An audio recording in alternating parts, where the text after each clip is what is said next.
Je vous exprime la profonde solidarité du Parti communiste français et du groupe de la gauche unitaire au Parlement européen.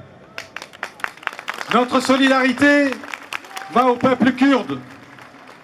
Elle va à la population de Cizre, de Diyarbakir, de toutes les villes martyres, soumises aux tirs de roquettes et de mortiers de l'armée d'Erdogan. Notre solidarité va à toutes celles et tous ceux qui opposent une résistance digne et courageuse au régime de terreur que leur impose le tyran d'Ankara. Notre solidarité va aux militantes et aux militants, aux élus du parti ADP poursuivis et arrêtés dans l'arbitraire le plus total. Elle va aux Alevis et plus généralement à tous les progressistes de Turquie qui, le 7 juin dernier, ont donné un poids sans précédent au parti ADP et à son coprésident Selahattin Demirtas, devenu la bête noire d'Erdogan.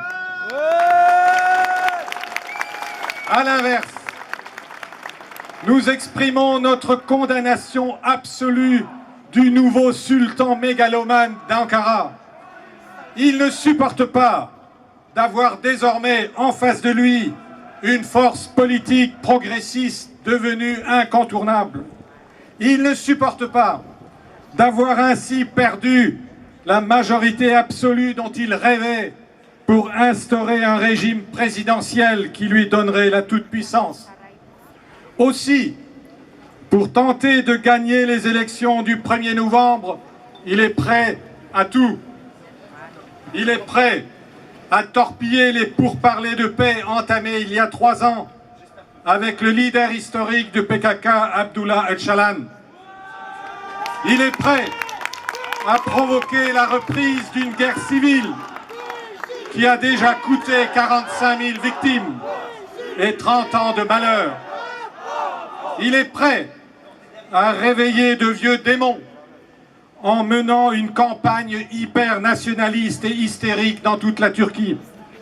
Il est prêt à bombarder non seulement les bases du PKK, mais les tombes de ses morts, à mettre le feu aux forêts, à faire même tirer sur l'imposante mosquée du XVIe siècle à Diyarbakir. Il est même prêt à ajouter la guerre à la guerre en Syrie, dans le Rojava, non pas pour faire reculer Daesh, mais au contraire pour punir ceux qui combattent Daesh, à savoir les combattantes et les combattants du PID, de l'IPG, du PKK, qui ont gagné à Kobané l'estime et l'admiration du monde entier, ce qui est insupportable pour Erdogan.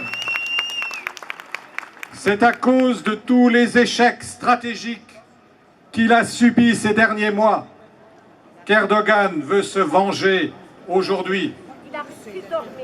Il crie au terrorisme contre ces jeunes qui, à force de frustration accumulée, ne voient de solution que dans la révolte contre l'État. Mais il s'acharne tout autant contre ceux qui prônent une solution politique au conflit, à commencer par Demirtas et les élus du HDP. Le tyran d'Ankara apporte ainsi la preuve qu'il préfère un conflit meurtrier dont il espère qu'il lui assurera les pleins pouvoirs à une démocratie apaisée qui l'obligerait à respecter les droits de chacune et de chacun. Pour toute la Turquie, cette stratégie est suicidaire. Il faut la stopper. C'est pourquoi nous demandons à tous les dirigeants européens qui peuvent exercer une influence sur Erdogan d'en user au plus vite pour arrêter le bras de l'incendiaire. Nous demandons en particulier à François Hollande, dont le gouvernement fait preuve d'une inacceptable complaisance envers ce régime, d'agir sans plus attendre pour que soit mis fin à la terreur militaire, à la répression policière, à l'arbitraire politique, à l'encontre des Kurdes et de tous les progressistes de Turquie, et pour la tenue d'élections libres sous contrôle international. À vos côtés, amis et camarades, pour une victoire de la justice, de la démocratie et de la paix.